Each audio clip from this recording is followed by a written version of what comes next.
Welcome to Beyond the Storm. I'm Selena, your host. I'm really excited to have Bobby sit down with me today. Bobby brings a story of some childhood trauma, some generational addiction is part of his past, as well as an injury that he had as a young man just stepping into the trades industry. That's kind of where he jumps into his addiction and his story of the struggle of years of active addiction. I'm going to let you guys listen to Bobby's story. I'm really excited to have him sit down. We've already done an interview with his wife, Bree. So this is kind of a part 2.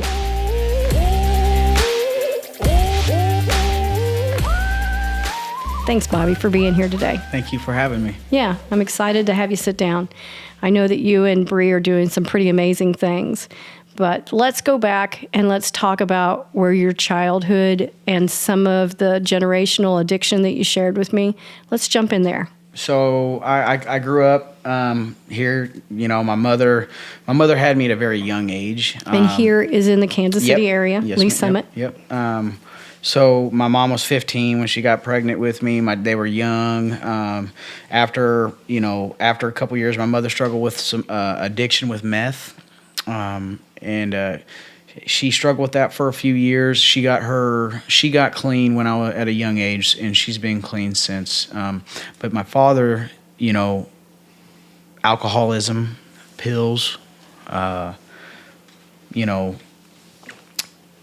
childhood, a lot of my Fridays and Saturday nights consisted of curled up in a passenger seat of a floorboard of a truck, scared, calling 911 or my mom, trying to pinpoint where we were at because I wanted the cops to pull my dad over because I didn't want to die. I was scared. Mm-hmm. Multiple occasions of that. So you were out with him? He was driving around? Oh yeah, all the time. He'd have us. We'd be out doing things that I know now are illegal, like road hunting from your truck, stuff like that. Things that the boys and their dads go out and do and have fun together. And at the time we were having fun, but looking back, that's not some stuff that I'd want to be doing with my kid. Time. Yeah. So you had a father who was pretty active in his addiction. How did that make you feel as a youngster? I mean, did you know that your dad was different than others, or were all of your friends' dads similar to this? I mean, how did you know that this was not the normal? I picked up on what was not normal at a very young age. My mom, I knew something was off the moment my mom would, all of her friends would come over and they would all go into another room to do something that I knew they were having fun in there, and I knew it smelled weird when they came out. I didn't know what they were doing, but I knew that they didn't want to be around me to be around it. So I immediately at a young age knew that what they were doing obviously shouldn't have been doing. They were being sneaky, and you knew sneaky wasn't right. Yeah, pretty much. But looking back though, man, that was the normal for me. My mom's, I go to my mom's on the weekends. And I grew up partying, drinking, having fun, just living life, and fast forward. And you didn't know it was anything different. You didn't know that. Everybody I knew did it. I mean, the kids up the street every night, because where I lived at, the bar that my parents owned and operated was literally catty corner to our backyard. They literally had to walk across the street to work every night. And when the party ended at the bar, they brought it home. They always brought it home. I started smoking weed when I was 11, and it was my stepdad's stash. He was at work one day, and we made a foil pipe out of it. I wanted to know what it was like, and I didn't never been high before, and all I remember was it made me tired. Right. And I was out playing basketball, and I'm trying to think, like, what does it feel like? Am I high? And never been high, so I didn't know what to compare it to. Right. And a couple days later, did it again with some friends, and then boom, I felt it. I was like, oh my God, I'm high. And it was on, man. The kids up the street, their siblings were older, 10, 5, 6, 7, 10 years older. So whatever we wanted, they got. That was just the normal. Going to my dad's house, he was, get up. That's where I got on my work ethic. If you're early, you're on time. If you're on time, you're late. You know, my dad instilled that into me at a very young age. That's where a lot of my drive comes from. A lot of my punctuality comes from. A lot of the good things that I have, there's a lot of good things I learned from him, and there's a lot of things that I learned what not to do as a father as well. Well, you know, your dad's probably of the Generation X, and that's how we were all crafted. Yeah. So growing up, you know, my dad's house was, you know, that's where the money was at. My dad married a wealthy woman, so she wasn't the problem. But I know now, looking back, that when he married this woman, she was on some prescription pills, which she does need. I mean, she's functioning, she's fine. You would never know. But my father started taking them. And they were Xanax, and that's when he started getting his own doctor.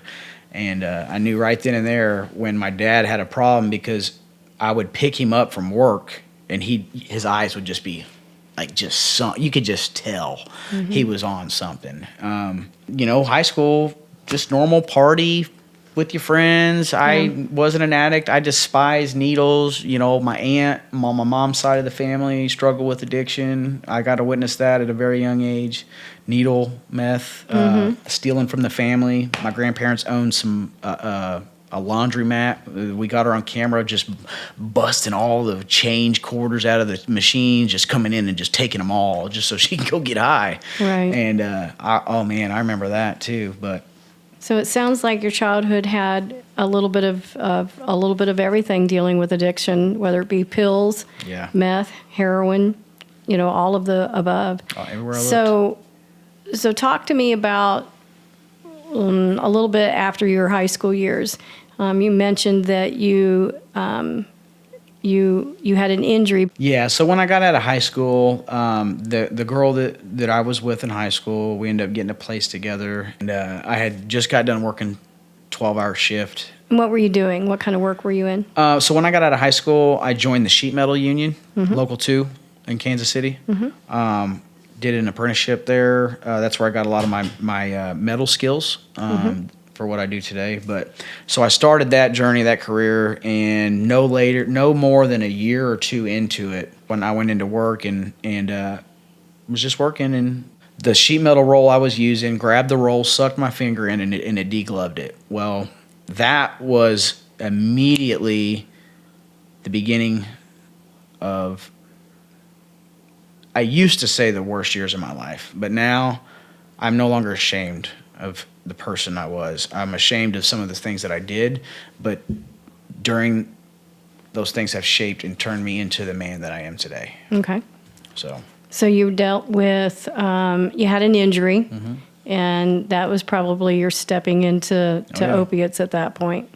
Yeah, at that point. That pain medication, that pain management for an injury. Oh, man. And this was right when opiates were being handed out like candy, too.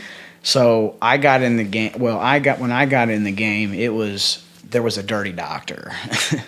I had a dirty doctor over on the Kansas side. He was a sports medicine doctor. Not going to mention any names, but he wouldn't take insurance. Okay, it was cash only. And $1,500. Red flag number one. $1,500 cash money. This doctor would write you a prescription of 480 of the blue 30 oxys. Wow. 480 of them every 10 days. I could do that. Oh my gosh. Yeah. And so at any given point, I had just loads of money. People need me all the time. Always needing people. I always had what everybody needed, and I was feeling good, taking care of my pain at the same time, and getting high for free. So I immediately just switched to, okay, this is what I did. And it got to the point where I was selling so many that I had to pay other people to go see the doctor for me. I would give them a portion of the pills for free just to go see the doctor for me. And then one day I was on my way to an appointment, and as I pull in, there's about 12 people in zip ties in the parking lot. Yeah, I was going to pull in. DEA and FBI and all the above. I was getting ready to pull in, and I was like, yep, nope, not today. They can go on today. And that's when the shortage stopped or happened of all the blues, okay? That's when everybody started freaking out. So let's go back, because some of the folks that listen may not know. Tell them what blues are. So blues, when I say the word blues, I'm talking about the blue 30 milligram oxys. But the doctor would write you he'd give you a script of whatever else you wanted to. Well, so anyways, the 30s, the blue 30s I had those all the time. And once the doctor got caught, that's when heroin came into the picture, because yeah, your supply had dried up, so you had to go find something else. Oh man, I remember it like it was yesterday. I was at work. I was working for Hausman Roofing up in St. Joe, and I had just did my last bit that day, and it was one of these times probably where I was like, oh my God, I'm done. I'm going to tough it out. I'm going to do this. Mm-hmm. You're just going to work through the withdrawal. And by the time I got off work, that hour drive from St. Joe back to Lee Summit, I was pissing and puking and sneezing and just sick. And I called up a friend. I was like, man, I can't do this. I need to feel better, and I don't know what to do. He said, I've got something that'll make you feel better, but it's not what you think it is. And I said, I don't care. I just don't want to feel like this no more. And I met him at a place, used to be a cell phone store, and he pulled out the rig, did it all for me, showed me how to do it, and sponsored me right then and there. Oh my gosh. On how to be a drug addict. The first time he showed me how to do that, I was doing it by myself that night. I was doing it by myself that night because it was I don't want to sit here and talk about this too much just because it's just not, I don't like talking about it. But when you switch from just smoking a drug to intervening, doing it instantly, it's a different animal. It's different with anything. Sure. And I wouldn't recommend it. Right. But yeah, it's. So tell me about where your heroin addiction took you. Tell me some of what you had to face, what you were dealing with. Did you have legal issues? Did you find yourself in trouble with the law? So I've always had I like to say a moral compass. I've always tried to be a good person, and I've always been this person I am, except when the drugs were in the picture, I wasn't this person, right? Well, most of our children that have struggled with addiction, I always try to say they are better than their struggle. Like, they're not the same people using. I was no longer in the picture. I wasn't even there. The person that you were seeing was this dried up, just on autopilot person, and the things that she told me that I said or did, those are not me. I mean, there's times when she's told me things that I said to her, it made me instantly start crying. Yeah. Because that's just not who I am. Right. I love my wife. Right. She saved my life. And I try to share with parents that reach out to me and say, oh my gosh, my son or my daughter is saying the most horrific, horrible things to me. I tell them, no, they're not. That's not them. That's not them. No. That's where you got to be the duck and let the water roll off your back and realize that take the high road, because what they're saying to you, and a lot of times for the parent, and I don't know if this is the case for you, but for me, I knew Stephen would be vicious with me because he knew I wasn't ever going to leave. Because you're his mommy. Because I was mom. I wasn't really, I wasn't going to pack my things and leave him. I wasn't going to divorce him. I wasn't going to walk out of his life. So sometimes the parent or the spouse is the one that takes the brunt of it because they're the one that's going to stay. Yeah. So, I'm assuming that, you probably had some of that same experiences too. Oh God, I remember there was some times where I would call my mom and beg her, lock me in your basement. I don't want to go to treatment. Just lock me in your basement, Mom. I promise you I can do it. And one time I did do it. One time she locked me in her basement for 3 days. She brought me down little protein shakes because I didn't want to get off the bed. I couldn't eat. I just needed something in my belly to fuel my recovery. And if you are watching this and you are struggling with addiction, opiates especially, and you have made the decision to get clean, even though your body's telling you to stop eating and you don't want to eat, you need to force yourself to eat something. Get you some protein shakes from Walmart or something. Have some nutrients. Yes, you need that fuel. The more you eat early in withdrawal, the faster you're going to feel better. So let's go back and let's share. So you went through these years dealing with your heroin addiction, and I asked if you had any issues with the law. So you were able to skirt that? Or yeah, did you... so I pretty much, like I said, had a moral compass. I didn't really get in trouble. There was times later in my 20s, probably 25-ish, that I did get caught stealing. So the way that we fed, I fed my addiction was I would find local hardware stores, big name hardware stores, and I'd go find the smallest, most expensive thing on the shelf, and just take it to another store, get store credit. I did one time catch a felony receiving stolen property charge because I went to an authorized account. This guy that I was working for at the time, I was authorized on an account to buy stuff, and I went to one of the stores and I bought some stuff under his account and used it and sold it so I could have money to get high. I bought some refrigerant and just literally took them out of the store, took them to the guy that bought them, and a month later, when that guy got his invoice in the mail, I get a call from my brother, because my brother's still working for him at the time. What did you do? Like, he's calling the cops. Like, it was a whole deal. I was on the run for about 15 months. And, but once I got that was pretty much the most trouble I'd ever been in. I took the police on a police chase one time because I was stealing some cologne from a local store over by the mall, and you were chased for shoplifting? Yeah. Oh, Believe it or wow. not, it's a funny story. So I was in my cowboy boots, and I come out of the store, and there's a cop sitting right there. And as I'm walking out, I knew he was there for me, so I just book it. And my girlfriend at the time was in her car, and there's two cars next to us. There's one in front of us, but there's not any catty corner, and there's room for her to go out. And this cop pulls up behind us like he's going to block us in. I said, "You better go." She floors it, gets out. We take him for a high speed, and they start getting up on our tail, and I didn't want her to get in trouble. So I said, "Hey, pull over here in this Twin Peaks, and I'll jump out. You just keep going." Well, we did that.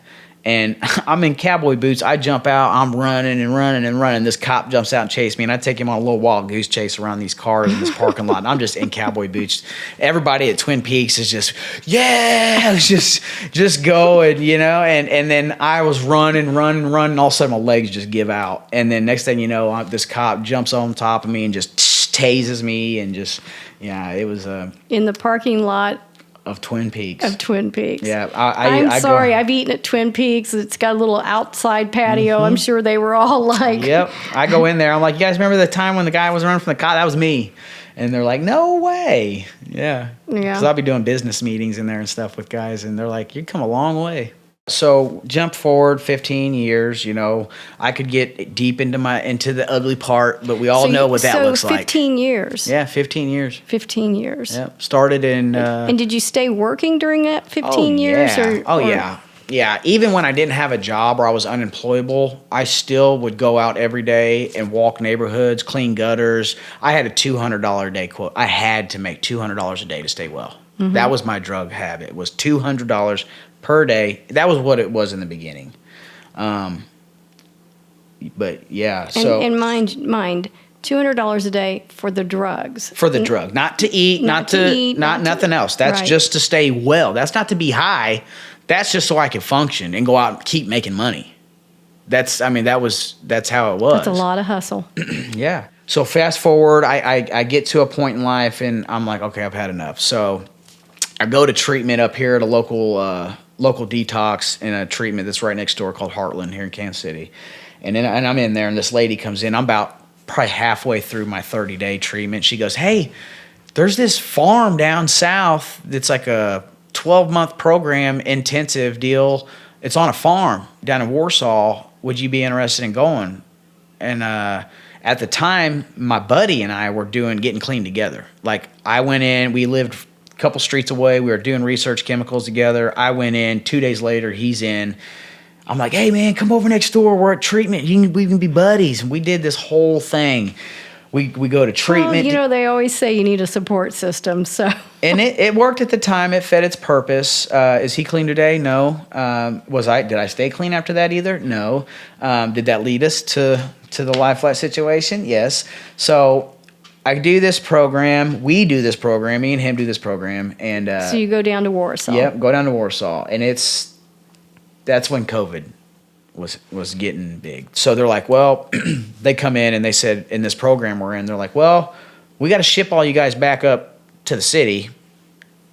We can't, COVID, blah, blah, blah. So I looked at him, no, I'm not going back. I'm going to die if I go back up there. I am not going. I'm not ready.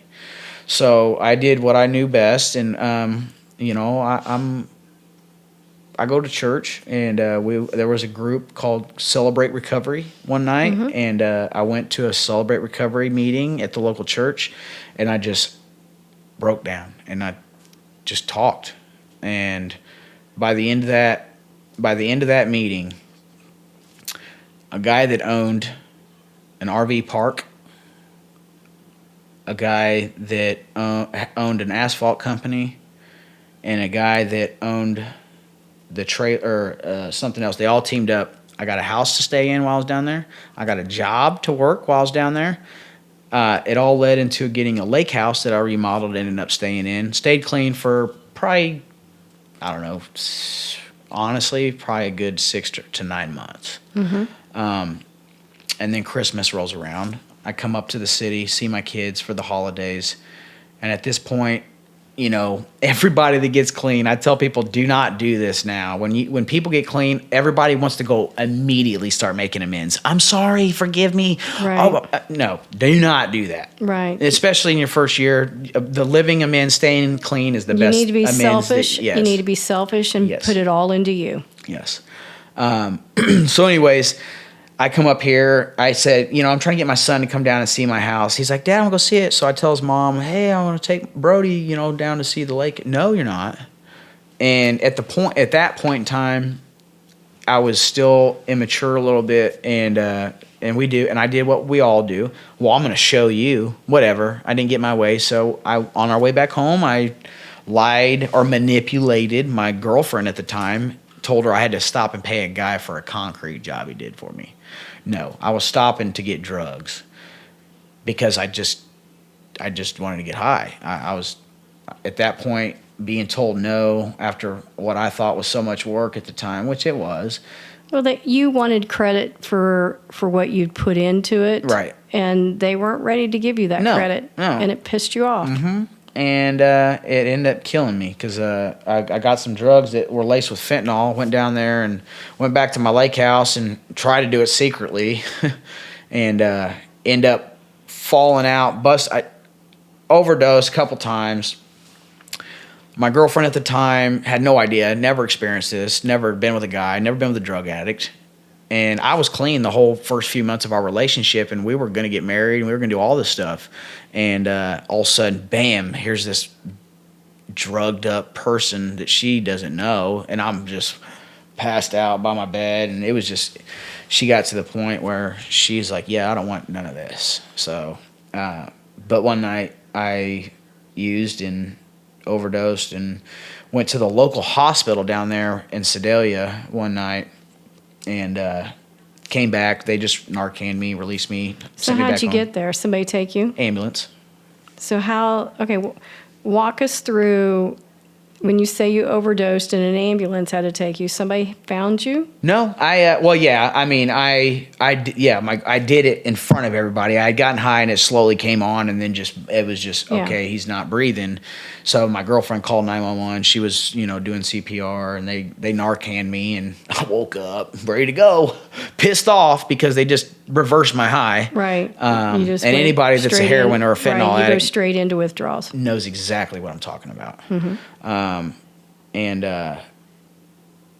That didn't do it. I hid the rest of the drugs, I guess, or I didn't do them all.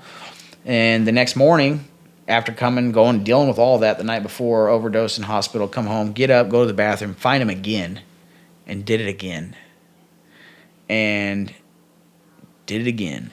And that night goes by, my girlfriend and I were praying, like, oh, I'm never going to do this again, babe, I promise. I'm so sorry. I just give me another chance. And I did it one night, and she was leaving. It was right around Christmas time. She was watching our pastor's dog. She was going. She's like, "Do not lock this door." At this point, she couldn't keep her eyes off me. You know, I was a liability. She said, "Do not lock this door." And I'm surprised she didn't make me go with her. I was probably convinced her that I'd be fine because I wanted to get high. So as soon as she left, bam, I go to the bathroom, get high, come out. I'm eating a bagel. And by this time, she's coming back, luckily.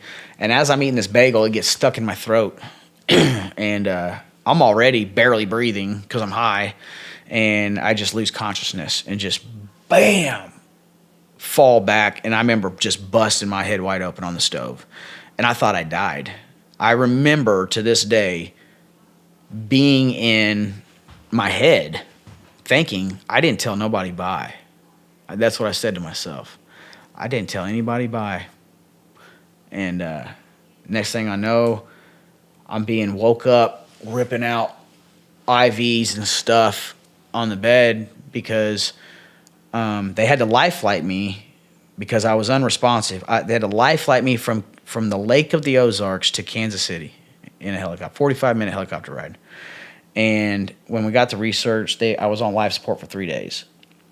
And then I had my family coming in, telling me bye. I remember waking up to my mom. My mom was, she was crying, you know, and I'm sure you probably been there. She's crying. Literally, I'm in a bed with a ventilator hooked to me because I can't breathe. And she's begging me to stop. When is this going to stop? And the first thing I said to her was, I don't want to hear this. Get out. That's what I said to my mom. Mm-hmm. And, you know, my brother come in crying, what the hell? And what the insanity part about it, and I'm sure anybody watching this that struggled with addiction knows this, but even though I just died, even though my family was telling me bye, even though all of this stuff just happened, the first thing I wanted to do when I left that hospital was go get high again with the same stuff because I knew it was good. Yeah, it was good. I knew it was good. It killed me 3 times. Right. In 2 days.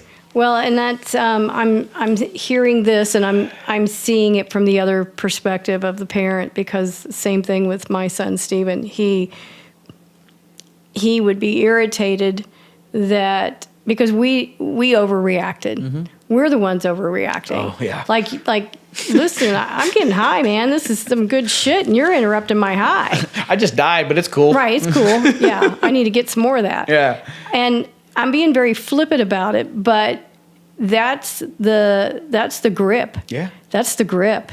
And as a family member watching that, you want to just grab them by the neck and go, you're killing yourself. You're scaring me. You're destroying, me and you. You're destroying all of us. But that grip that it has on our loved one, and I'm sure your family felt the same way with seeing you, it's like the devil has taken over you. It's like the monster inside you is your representative, mm-hmm. and we're dealing with your representative. And can you please get the hell out of here? Because I'd like to have my child back. Yeah. Like this representative of the drugs that have got a hold of you is stealing you mm-hmm. little at a time. Yep. And the representative is the one standing here going, "Oh, Mom, quit worrying about it. I got him. Quit worrying about Bobby. Mm-hmm. Bobby's fine. I got a hold of Bobby. I'm taking care of Bobby." That's what it's like as the parents. And it was. To stand there and watch the representative, which is the drugs, yep. take your soul from you. Yeah. Yeah. Yeah. So you were life flighted to Kansas City to research, mm-hmm.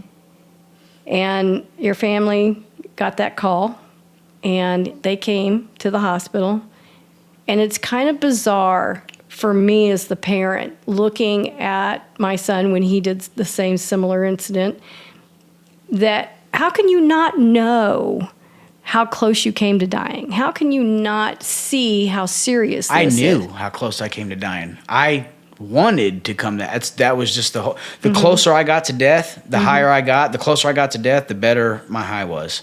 That's just the truth. I knew that I was playing Russian roulette every time I got high. But the feeling that I got from the heroin overpowered any negative consequence that would come along with that. I didn't care. So you were willing to play Russian roulette, hoping that somebody could bring you back every time. Do you think would you tell somebody, in our books, in our meetings, there's some pages that talk about, different affirmations every day. And one of them is, would you just walk up to somebody and say, "Excuse me, may I have a heart attack, please?" That's what I was doing with drugs. I was getting drugs, and I was literally playing Russian roulette. I was like putting a gun and just spinning it. The thrill almost of that was an addiction of itself too. There's just little things that a drug addict does that they get thrills that somebody that's never done drugs would never understand. One of them being, I used to shoot up cold water. Just when I didn't have drugs, I used to shoot up cold water because it made me feel different for a second. That's, the ritual of it. Yeah. The ritual of it was more addicting than getting high. The process was an addiction of itself.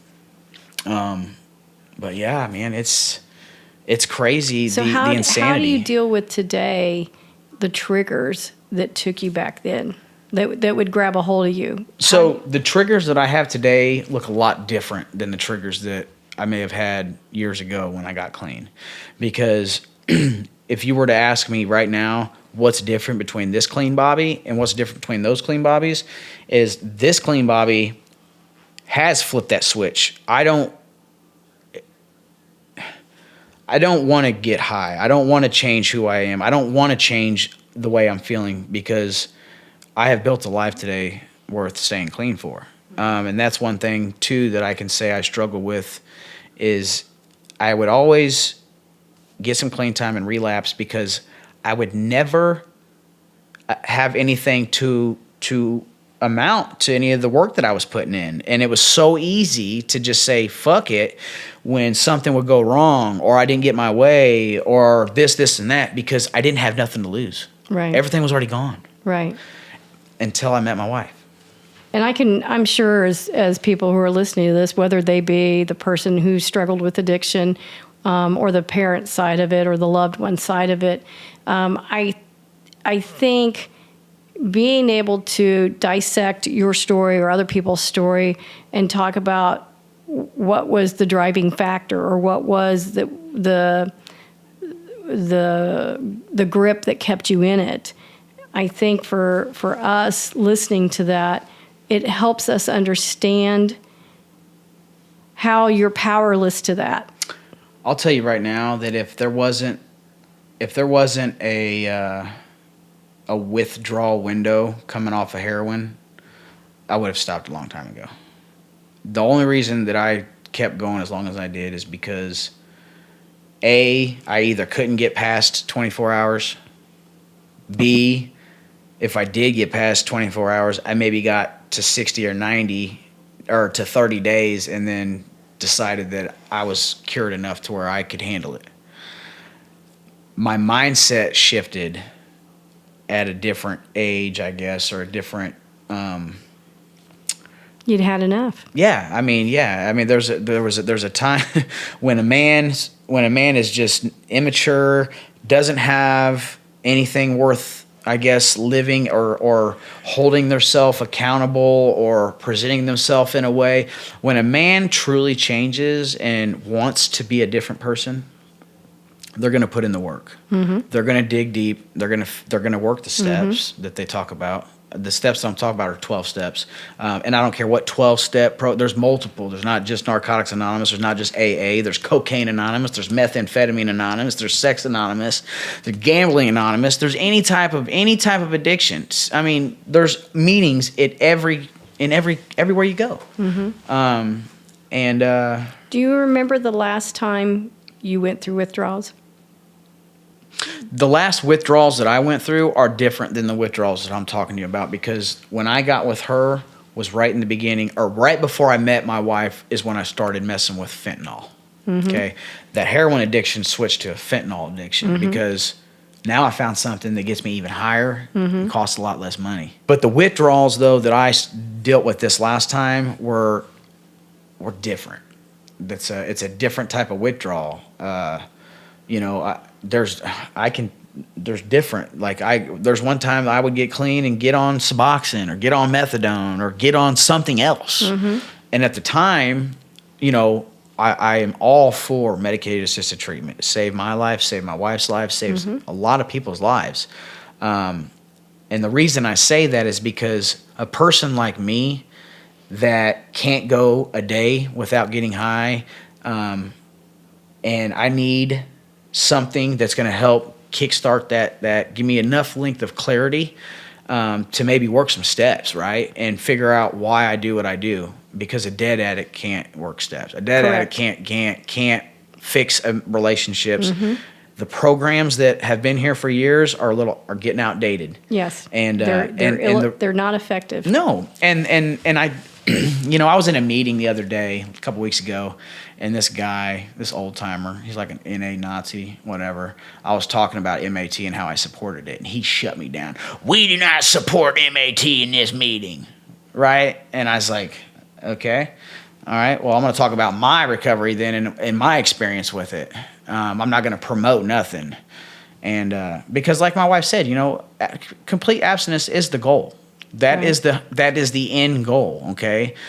But for somebody like me that couldn't just stop getting high and go to work the next day or for 2 weeks, at minimum 2 weeks. You got to be able to quiet the mind in order for it to heal. Yeah. So to basically my mind, going through all my addiction, every time I got clean, I would always try to conjure up this plan to successfully get high, or how am I going to beat the system to do this, to stay high, or this and that. And there's people out there that abuse the MAT. I'm not going to sit here and lie. Oh yeah, there is. There's not. I see them all the time. In order for us to have an authentic conversation, we also have to have that conversation too. Right? Absolutely. I was one of them people. Right. I got on it because it kept me high.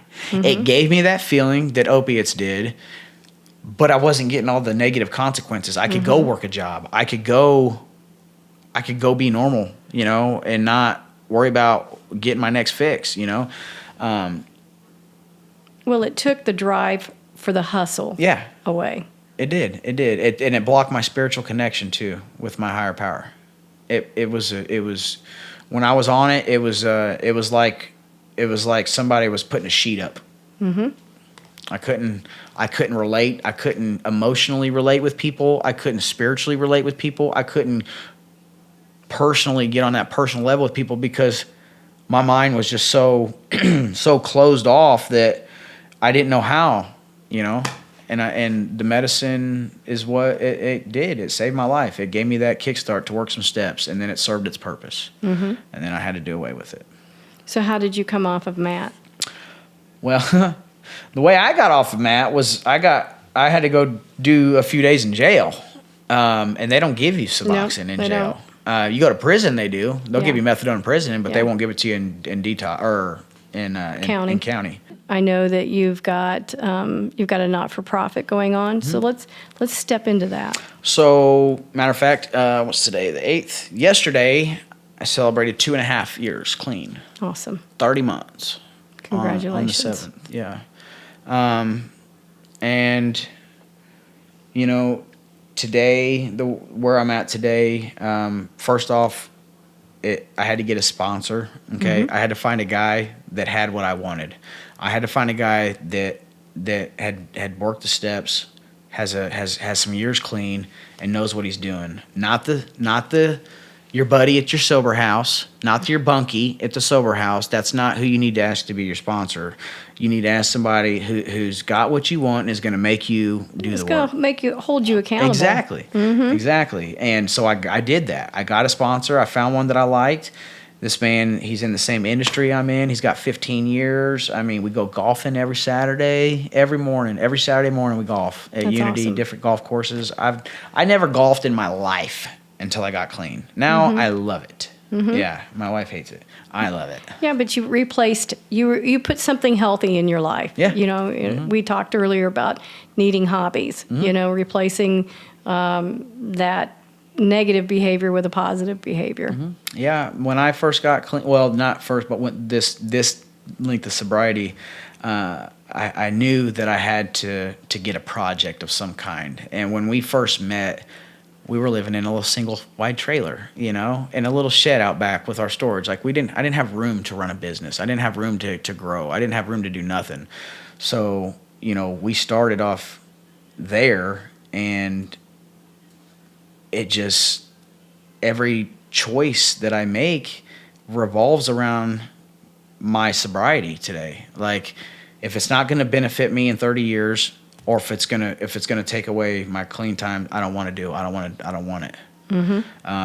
Because a lot of so we have a non-for-profit. It's called Cross Kuntry, and it's a sober living house program deal. But our ultimate goal, this is just the beginning stages of it. In a couple years, my mission is to two things. Our mission is to take these men that are in the houses and give them a sense of pride. And what we're doing is we're going to start buying up some properties that are like abandoned up in the cities and nobody wants, the ones that are boarded up, nobody, you know, just nuisances. Get them for pennies on the dollar. And we're going to go in, and I'm going to give these guys a sense of pride, and I'm going to figure out what skills they have, teach them a trade. And if they don't have a job, they're going to come work for me and learn a trade, so I can give these guys skills for the real world when they get out. Yep. It's $175 a week. I mean, you got to work a program of some sort. You got to hit meetings. Well, you got to be a productive member of society. Absolutely. Right? It's not a flop house. And Right. it's an all paths house, you know, and that means Cali sober. You know, we have clients that are Cali sober, you know, today it's saving lives. You know, it is. A lot of people see it differently as another drug, switching from one to another. But there's some people that, you know, it's just never been an issue for them, and they can live productive lives and help people, but there's some out there that can't. I don't mean to interrupt you, but I do want to dig into that for just a second, because if you've had a loved one who is completely spun out and they can't function in any form because their addiction grabs them so deeply, but they go through the steps to become sober. I've had firsthand experience of seeing someone who can manage their life by using marijuana as medication. Yeah. I've seen it, and I don't necessarily think that that's the only path. No. So I'm not out here promoting it. No. But I can say that there's room for that. Yeah. I don't particularly use any drugs of any kind. I don't even drink alcohol. But to watch somebody completely spin their life out, but be able to manage their life by responsibly using marijuana and still maintain everything, okay, I'm going to sit back and watch that. It's not everybody's cup of tea. It is not. It's not. And we get a lot of backlash from the people in the program because Sure. This is the only way. Right. This is the only way. No, it's not. It's not the only way. It is your way. It's your way. And I'm going to respect your That's way. right. As a mother who has a second son in active addiction, if he came to me and said, okay, I can stay off of X, Y, and Z if I can use this as a medication. And when I say, and I know that you and I kind of align like this, we're not talking about wake and bake. No. We're not talking about grab it again at lunchtime. We're not talking about smoking it on every break. Nope. We're not talking about, just being stoned out of your mind the rest of the day. We're talking about the responsible use of a dosage that is appropriate to be able to maintain. Correct. And our clients, we have to call them clients because they're not residents, they're clients. if they are on medicated or plant-based medication, there's a whole process for it. I mean, they have to document when they used, how much they used, why they used, how are they feeling when they used. It's not a Cali sober house for people to just come and flop on my couch and smoke weed and get high all day and have their drug dealers pull up and sell them weed in my driveway. No, that shit happened when we first opened it. And we had to kick them out because this isn't, that's not what this is. I'm glad that you went into that detail because I think that's important because people assume, oh, you're just allowing people to be high here. No. There's a whole process to it. Like they got to jump through a lot of hoops to qualify to even be a Cali sober person in our house. Yeah. And if they are utilizing plant-based medication for treatment, they have to get it from a dispensary. They can't just have anybody pull up, sell them a bag of weed. No, it has to come in from a dispensary because we want our clients to be safe about it. You know, there's people putting fentanyl in weed. Oh, today, absolutely. You know, fentanyl's in everything now. Yeah. You know, that's just all. And the kids, the young kids, those are my passion. The youth. I love the kids. Like that's our non-for-profit, our end goal is to end up eventually taking panels into schools and being a little more in-depth and immersive because the DARE program isn't working anymore. Right. So most generally, the DARE program is outdated, and a lot of times you'll find in different counties that they're now doing prevention programs. So I could definitely see you guys working with one of those prevention programs, going in and talking. Yep, and I'm thinking about signing up for the Big Brothers Big Sisters thing. So I mentor kids. I got a couple kids that in the program that over the years, teenage boys that have just grown to love me, and I guess I'm a mentor to them today. I don't know why people want me to mentor them, but I've been called by a couple ladies out of nowhere and just said, "Hey, have you ever thought about letting my high school boy shadow you during the summertime so he can learn a trade and you can mentor him?" And I was like, "What? You're asking me to do that?" How's that make you feel?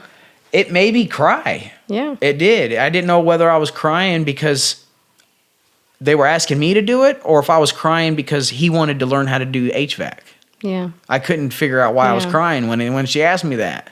Well, that probably feels pretty good to teach a trade to somebody, it right? Does. Right. And it's good to be on the other side. But it's also it's good to have somebody look at you as a productive member of society that has something to give to somebody. Yep. We're not just we're not doing this for the money. I don't care about the money. The houses that we run, matter of fact, right now, don't even make money. My HVAC company keeps those things afloat. So my one business is help keeping the non-for-profit going until it's off the ground. So it's never been about the money. Yeah, I think when you find something that drives your passion, I think that's, you no longer worry about the money. No. The money will work itself out. That's right. It does. And it always does. Because you've got a passion for what you're doing. And as long as I just keep making it, living with intention and love today and live in a state of gratitude, I don't have bad days. Yeah. I don't. And if it is a bad day, it's like, oh my God, this broke on this job or what's going to happen. But I have solutions to all my problems today. What is left for you? What do you want to do that not necessarily with your not-for-profit, but what's something that you haven't accomplished that you want to do? What's something I haven't accomplished that I want to do? I want to get... I want to get the HVAC business running itself, and I want to uproot us and move us to California and start a non-for-profit there. That's awesome. That's awesome. Why California? We want to do the same thing we're doing here, but in California because there's a higher need for it, and the government there actually has a lot of money for people like us that do this. Like they support it. Yeah, they do. Like we can go to California and start a couple houses, and the government will literally, every client that comes in there, the government will pay their rent as long as they're working a program, they're staying clean, and we're keeping them a structured environment. The government. There's a supportive program. It's a win-win. I mean, you're helping people, and you're building an organization that is just, I mean, it's self-sufficient. I was telling somebody this the other day. I give away, I think, probably more money and just time to people than I spend or I make. Like we go to church on Sundays, man, and I'm so grateful to be alive today, and so grateful for the life that we've built, and grateful that I actually. First off, I just want to say this too about my wife. If it wasn't for my wife, I wouldn't be here today. That woman did something that no other woman has ever done, and when I relapsed, and that was put up boundaries. Good for her. She didn't want nothing to do with it, right? Yeah. But she knew who I was, and she knew that wasn't the real me. Mm-hmm. And she gave me more than enough grace. And it actually got to the point where she come home one day, and I'll make this real quick. I was in the fold, and she kicked me out. And when I say the fold, I was playing VR on fit. I was all high on, and she came home, and I was literally folded in half, just folded in half. And I woke up, and she's like, "Get out!" And I was like, "What do you mean? Nothing's wrong."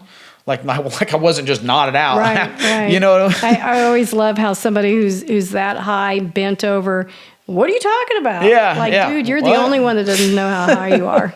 So once that happened, though, I was at a point in life where I still didn't have nothing to show for any hard work, and I just said, fuck it, and went and got an apartment, and we were split up for a good 9-10 months, and she didn't want nothing to do with it. She didn't, and she told me if it was either her sobriety was more important. And her kid. Yeah. Our kid came first. Absolutely. So that was the first time somebody put you in your place. Yeah, she did. And one day, November 7th of 2023, I made the decision. I had the night before, I was at my son's football game, all messed up on research chemicals, and made a fool out of myself. And I said, that's the last time. That was the second time in 2 years I've done that at my son's football games. And I can't imagine how embarrassing that was for him. Yeah. So today So your goal is to eventually go to California, start your program up in California, some sober living houses with the support of the government, I'm not sure what those programs are called, but I'm sure it's a state-ran program. Oh yeah. It's a lot of hoops you got to jump through. Sure. But I think it'll be very. I'm going to have to be on board and watch you guys put this together, because I think whatever you guys set your mind to, you're going to do. Oh yeah. Yeah, for sure. Yeah, for sure. I'm good at that.